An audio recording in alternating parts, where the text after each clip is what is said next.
ಪಾತಕಲೋಕದ ಪಯಣ, ವಂಚಕರು ಮೋಸಗಾರರ ಅನಾವರಣ, ಪಾಪಿಗಳ ಲೋಕದಲ್ಲಿ ಅಂಡರ್ವರ್ಲ್ಡ್, ಗ್ಯಾಂಗ್ಸ್ಟರ್ ಸುಪಾರಿ ಕಿಲ್ಲರ್ಸ್, ಪೊಲೀಸರ ಇನ್ವೆಸ್ಟಿಗೇಷನ್, ಎಲ್ಲದರ ಸುದ್ದಿ ಸಾರವೇ ಟಾರ್ಗೆಟ್.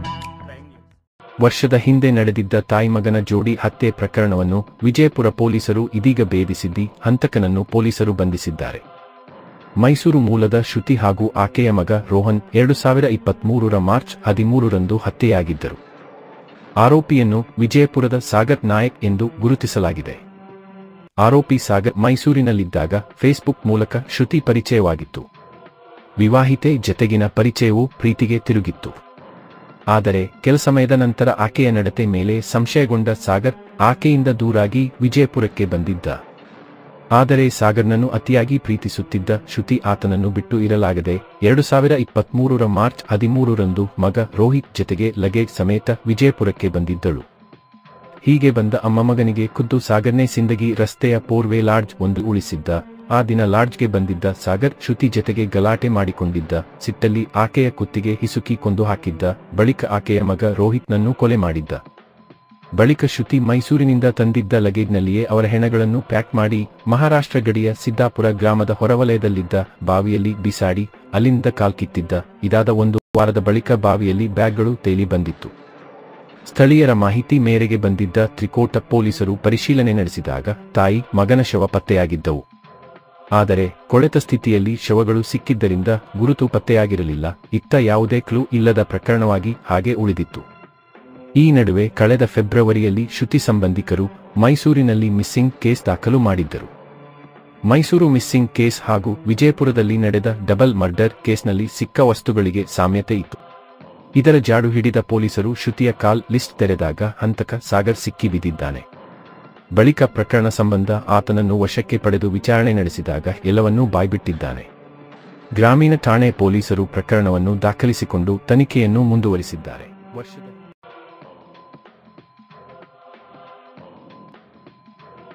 ಮದುವೆಯಾಗಿ 2 ವರ್ಷ ಸಂಸಾರ ಉತ್ತಮವಾಗಿಯೇ ನಡೆದಿತ್ತು. ಪುಟ್ಟ ಮಗುವು ಜತೆಯಾಗಿತ್ತು. ಅಷ್ಟರಲ್ಲೇ ಸಣ್ಣ ನೀರಾವರಿ ಇಲಾಖೆಯಲ್ಲಿ ಎಂಜಿನಿಯರ್ ಆಗಿದ್ದ ಗಂಡ ದರ್ಶನ್ IPL ಬೆಟ್ಟಿಂಗ್ನಲ್ಲಿ ತೊಡಗಿದ್ದು 12 ಜನರಿಗೆ ಖಾಲಿ ಚೆಕ್ ನೀಡಿ ಸುಮಾರು 54 ಲಕ್ಷ ರೂಪಾಯಿ ಸಾಲ ಮಾಡಿಕೊಂಡಿದ್ದಾನೆ. ಈ ಮಧ್ಯೆ ಸಾಲಗಾರರ ಕಿರುಕುಳ ಹೆಚ್ಚಾಗಿದೆ. ಇದರಿಂದ ನೊಂದ ದರ್ಶನನ ಹೆಂಡತಿ ನೇಣಿಗೆ ಶರಣಾಗಿರುವ ದಾರುಣ ಘಟನೆ ಕೋಟೆನಾಡು ದುರ್ಗದಲ್ಲಿ ನಡೆದಿದೆ. ಖುದ್ದು ಇಂಜಿನಿಯರ್ ಆಗಲು ಬಯಸಿದವಳು ಪೋಷಕರ ಆಸೆಯಂತೆ ಇಂಜಿನಿಯರ್ ವರನನ್ನೇ ಕೈಹಿಡಿದಿದ್ದಳು. ಆದರೆ ಮದುವೆಯಾಗಿ 3 ವರ್ಷಕ್ಕೆ ಪತಿರಾಯ IPL ಬೆಟ್ಟಿಂಗ್ಗೆ ಬಲಿಯಾಗಿದ್ದು ಬಯಲಾಗಿದೆ. ಅಲ್ಲದೆ ಸಾಲಗಾರರ ಕಿರುಕುಳದಿಂದ ನೊಂದ ಅವಳು ಕೊನೆಗೆ ನೇಣಿಗೆ ಶರಣಾದ ದಾರುಣ ಘಟನೆ ಕೋಟೆನಾಡಿನಲ್ಲಿ ನಡೆದಿದೆ. ಸಣ್ಣ ನೀರಾವರಿ ಇಲಾಖೆ ಈ IPL ಬೆಟ್ಟಿಂಗ್ನಲ್ಲಿ ತೊಡಗಿ ಲಕ್ಷಾಂತರ ರೂಪಾಯಿ ಸಾಲ ಮಾಡಿಕೊಂಡಿದ್ದ. ಕ್ರಿಕೆಟ್ ಬೆಟ್ಟಿಂಗ್ ದಂಧೆ ಸಾಲಗಾರರ ಕಿರುಕುಳದಿಂದ ಬೇಸತ್ತು ನೇಣಿಗೆ ಶರಣಾದ ಪತ್ನಿ. ಕಂಗಾಲಾಗಿ ಕುಳಿತ ಕುಟುಂಬಸ್ಥರು.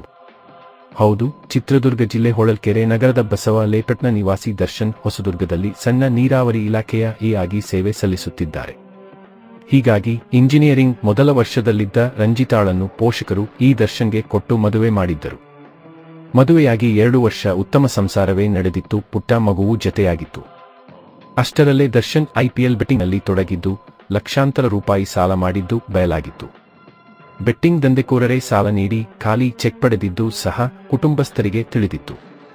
ಕುಟುಂಬದ ಹಿರಿಯರು ಸೇರಿ ನ್ಯಾಯ ಪಂಚಾಯಿತಿ ನಡೆಸಿ ಹಣ ಹಿಂದಿರುಗಿಸುವುದಾಗಿ ಹೇಳಿ ಸಮಯ ಪಡೆದಿದ್ದಾರೆ. ಆದ್ರೂ ದಂಧೆಕೋರರು ಮಾತ್ರ ಬೆನ್ನು ಬಿಡದ ಭೂತದಂತೆ ಬೆನ್ನು ಬಿದ್ದಿದ್ದಾರೆ. ಮನೆ ಬಳಿಗೆ ಬಂದು ಗಲಾಟೆ ಶುರು ಮಾಡಿದ್ದಾರೆ. ಅಲ್ಲದೆ ಫೋನ್ ಮಾಡಿ ಹಣ ವಾಪಸ್ ಕೊಡುವಂತೆ ಪೀಡಿಸುತ್ತಿದ್ದರು. ಹೀಗಾಗಿ ನೊಂದ ರಂಜಿತಾ ತನ್ನ ಕೊಠಡಿಯೊಳಗೆ ನೇಣಿಗೆ ಶರಣಾಗಿದ್ದಾಳೆ.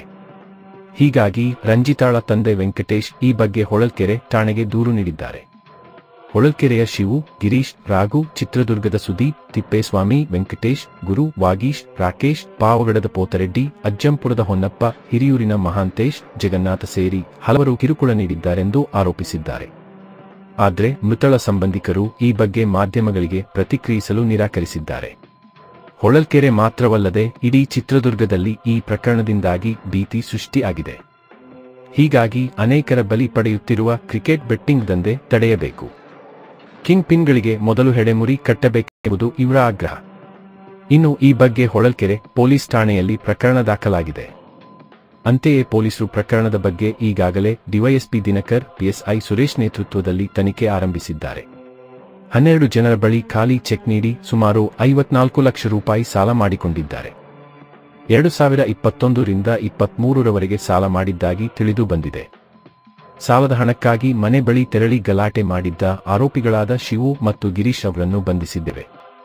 ಮೀಟರ್ ಬಡ್ಡಿ ದಂಧೆ ಎಂಬುದು ಸಹ ತನಿಖೆ ವೇಳೆ ತಿಳಿದು ಬರುತ್ತಿದೆ. ಮುಂದಿನ ತನಿಖೆ ನಡೆಸಿ ಕಾನೂನು ಕ್ರಮ ಕೈಗೊಳ್ಳುತ್ತೇವೆ ಎನ್ನುತ್ತಿದ್ದಾರೆ ಪೊಲೀಸರು. ಒಟ್ಟಾರೆಯಾಗಿ ಕೋಟೆನಾಡು ಚಿತ್ರದುರ್ಗದಲ್ಲಿ ಐಪಿಎಲ್ ಬೆಟ್ಟಿಂಗ್ ದಂಧೆ ಮತ್ತು ಸಾಲಬಾಧೆಗೆ ಗೃಹಿಣಿ ಬಲಿಯಾಗಿದ್ದಾಳೆ. ಹೊಳಲ್ಕೆರೆ ಪೊಲೀಸ್ ಠಾಣೆಯಲ್ಲಿ ಈ ಬಗ್ಗೆ ಪ್ರಕರಣ ದಾಖಲಾಗಿದೆ.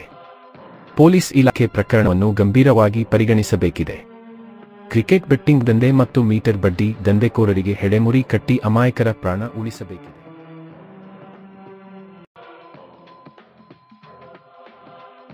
ರಾಯಚೂರು ತಾಲೂಕಿನ ಸಿಂಗನೋಡಿ ತಾಂಡ ನಿವಾಸಿ, ಸಮಾಜ ಸೇವೆ ಮಾಡುತ್ತಾ ತಾಲೂಕು ಪಂಚಾಯಿತಿ ಸದಸ್ಯನಾಗಿದ್ದ ಬಡಬಗ್ಗರಿಗೆ ಹೆಗಲು ಕೊಟ್ಟು ನಿಲ್ಲುತ್ತಿದ್ದ ಆತ ರಾತ್ರೋರಾತ್ರಿ ಹೆಣವಾಗಿ ಹೋಗಿದ್ದ. ಅಷ್ಟಕ್ಕೂ ಆತನ ಉಸಿರು ನಿಲ್ಲಿಸಿದ್ದು ಬೇರೆ ಯಾರೂ ಅಲ್ಲ, ಆತನ ಜೊತೆ ಸಪ್ತಪದಿ ತುಳಿದು ಸಂಸಾರ ನಡೆಸುತ್ತಿದ್ದ ಮುದ್ದಿನ ಮಡದಿ. ತಾಲೂಕಿನ ಸಿಂಗನೋಡಿ ತಾಂಡಾದಲ್ಲಿ ಜನಸೇವೆ ಮಾಡಿಕೊಂಡಿದ್ದ ಟಿಎ ರಾಜು ನಾಯ್ಕ್ ಎನ್ನುವ ವ್ಯಕ್ತಿ ಮಾರ್ಚ್ 19ರಂದು ರಾತ್ರಿ ಮಲಗಿದ್ದಲ್ಲೇ ಮೃತಪಟ್ಟಿದ್ದ. ನಿನ್ನೆ ಮಾ 20 ಬೆಳಿಗ್ಗೆ ಆತನ ಸಾವಿನ ಬಗ್ಗೆ ಅನುಮಾನ ವ್ಯಕ್ತವಾಗಿತ್ತು.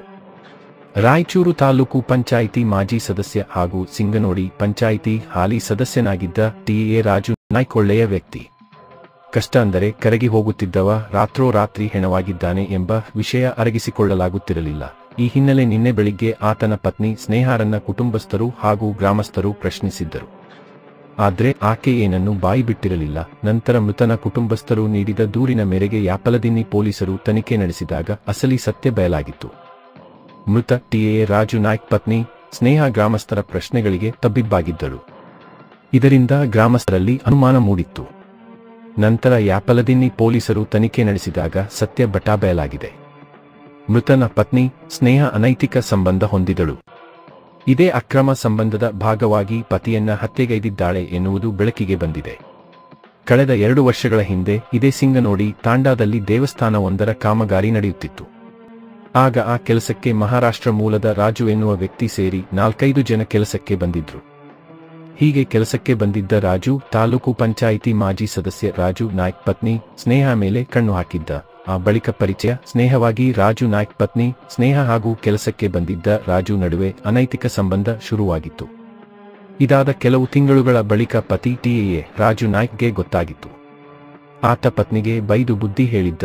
ಇತ್ತ ಗ್ರಾಮಸ್ಥರು ಕೆಲಸಕ್ಕೆ ಬಂದಿದ್ದ ರಾಜುನನ್ನ ತರಾಟೆಗೆ ತೆಗೆದುಕೊಂಡು ಊರು ಬಿಡಿಸಿದ್ದರು. ಆದ್ರೆ ಅವರಿಬ್ಬರ ನಡುವೆ ಫೋನ್ ಸಂಪರ್ಕ ಆಕ್ಟಿವ್ ಆಗಿಯೇ ಇತ್ತು. ಆಗಾಗ ಪಟ್ಟಣಕ್ಕೆ ಹೋಗಿ ಭೇಟಿಯಾಗುತ್ತಿದ್ದರಂತೆ. ಇದರ ಭಾಗವಾಗಿ ಪತಿಯನ್ನ ಕೊಂದು ಒಂದಾಗೋಕೆ ಪತ್ನಿ ಸ್ನೇಹ ಮುಂದಾಗಿದ್ದರಂತೆ.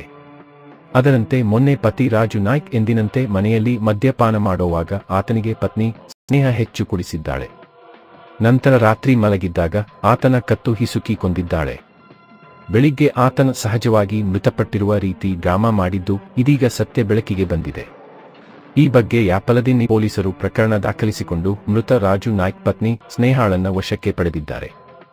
ಇದು ಕೊಲೆ ಪ್ರಕರಣ ಎಂದು ದೃಢವಾದ ಬಳಿಕ ಇಂದು ಮರಣೋತ್ತರ ಪರೀಕ್ಷೆ ಮಾಡಿ ಅಂತ್ಯಕ್ರಿಯೆ ನಡೆಸಲಾಗಿದೆ.